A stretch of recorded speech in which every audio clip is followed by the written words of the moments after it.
You're listening to the Old Langford History Podcast. I'm your host, Sue Harper. In episode 2, we are going to look at the Flying Firemen and the forgotten fatal crash on Skirt Mountain. Have you heard of it?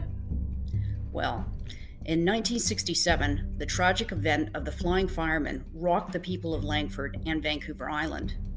First-hand eyewitness and newspaper accounts describe the crash of the PBY-5A Canso Water-bomber, which occurred while fighting a blazing, out-of-control forest fire that threatened Goldstream, Skirt Mountain, and residents on a hot summer's day in July. Today, some 55 years later, many have no idea about this horrific event on Skirt Mountain. It's faded from history. But it's time to resurrect this part of Langford's past so that others may know the story of the heroic flying firemen Alex Davidson and Robert "Paddy" Moore and the ultimate price they paid.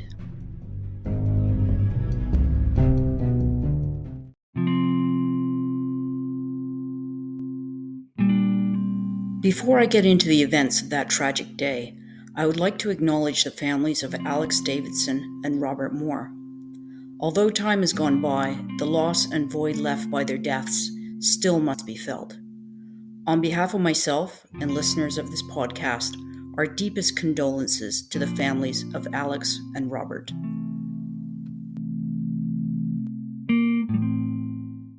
On July 14, 1967, the local weatherman had blessed sunbathers and tourists with a weekend of hot, dry weather. The wildfire hazard rating was listed at high. Campfires had been banned on Vancouver Island as a rash of careless campers and smokers, combined with tinder-dry conditions, was worrying the BC Forest Service. Over the previous 2 days, half of the forest fires had been caused by human carelessness.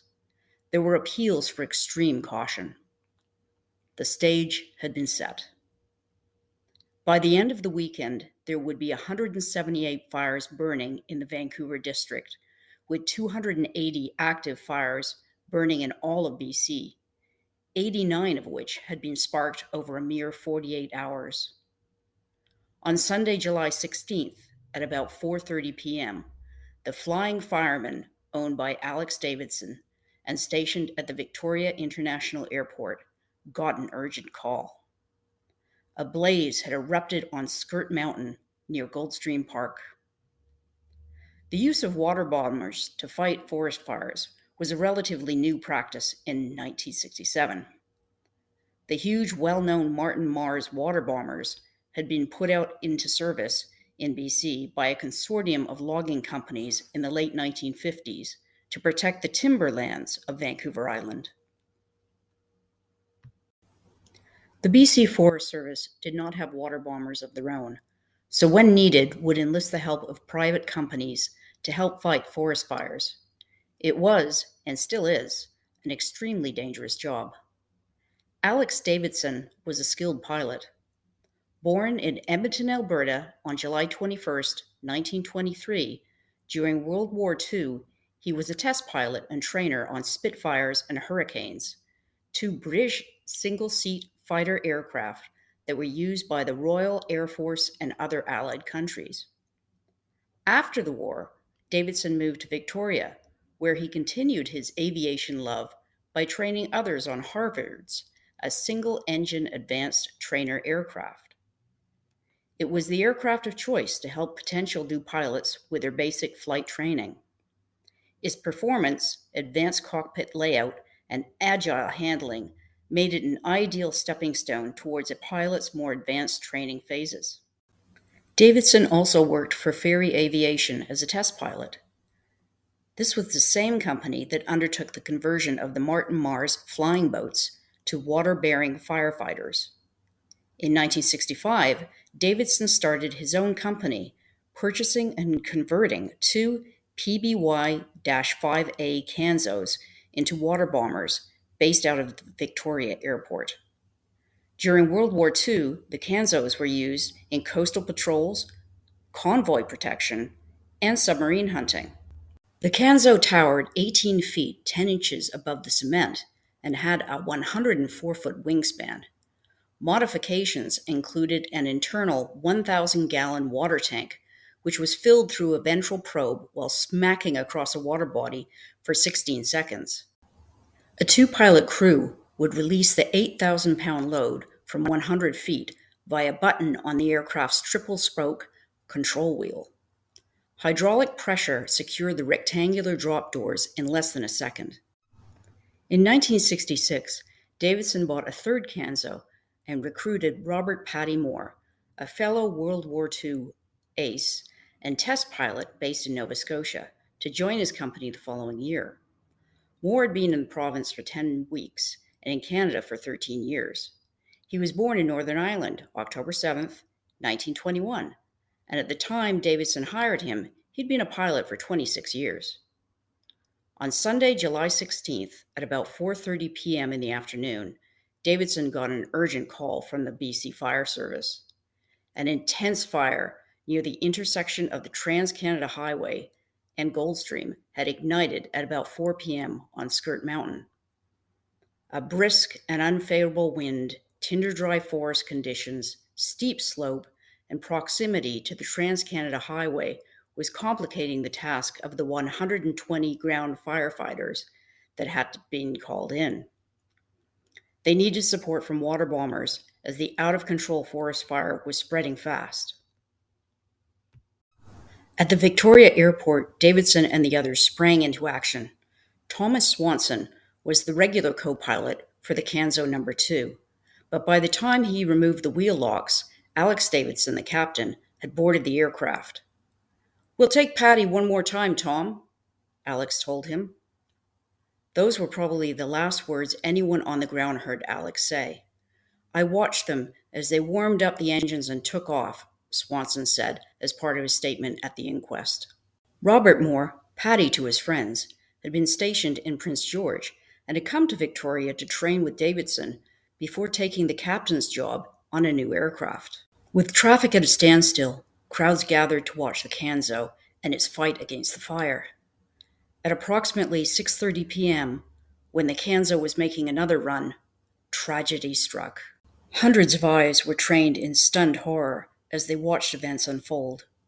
The Canso, with Davidson and Moore at the controls, made a low pass at the fire on the slopes of Skirt Mountain, then appeared to snag the right wingtip on the treetops. The plane immediately started to disintegrate and plunged into the heavily wooded area south of the blaze. The following are some eyewitness accounts of the horrific scene.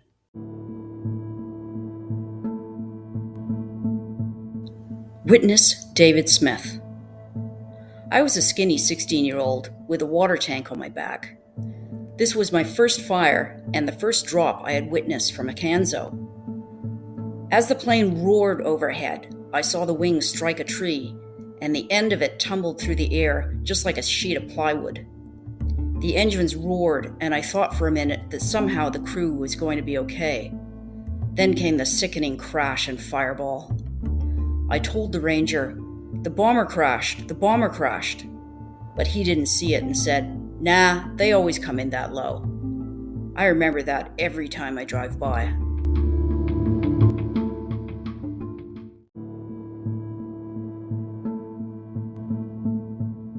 Witness Mr. Guttermson. I saw pieces coming off. He was veering to the right when he crashed. The plane would come over us, and we'd follow it in the viewfinder until it dropped its load. I was watching, and all of a sudden, I saw the wing come up into the air and pieces flying off, as he apparently hit the top of a tree. Then she bellied right down under the trees, out of sight. He was flying so low with all that wind.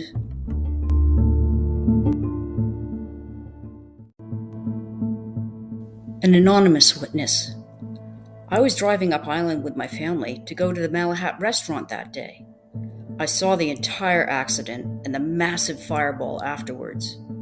My father pulled over just past the rocks before Goldstream and ran back to see if he could do anything. But of course, it was too late.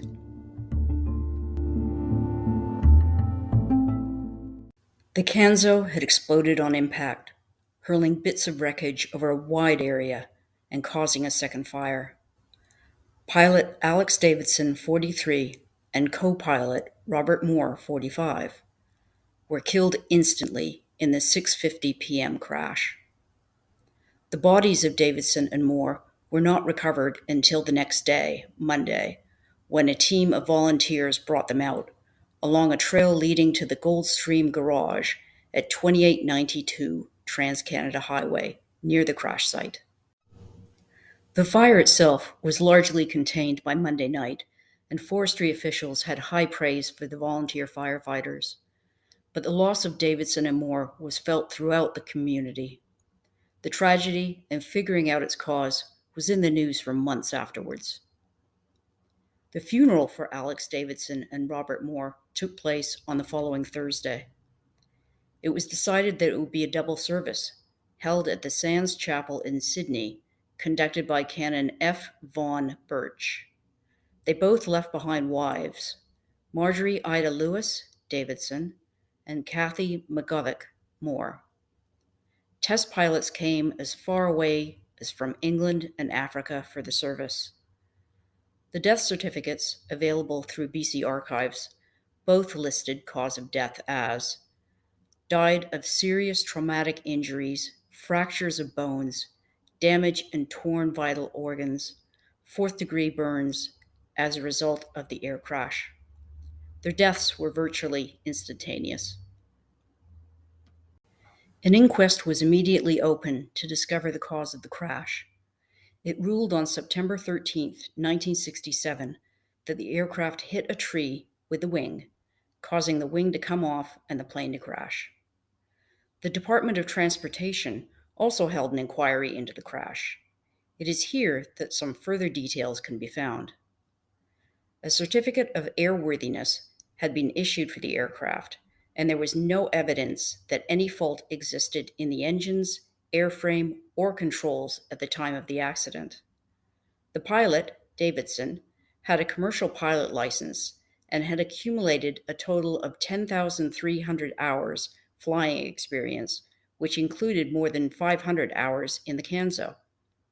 The co-pilot, Moore, had accumulated a total of 3,600 hours flying experience, which included 53 hours in the Canso, all of which were flown during the 90 days prior to the accident.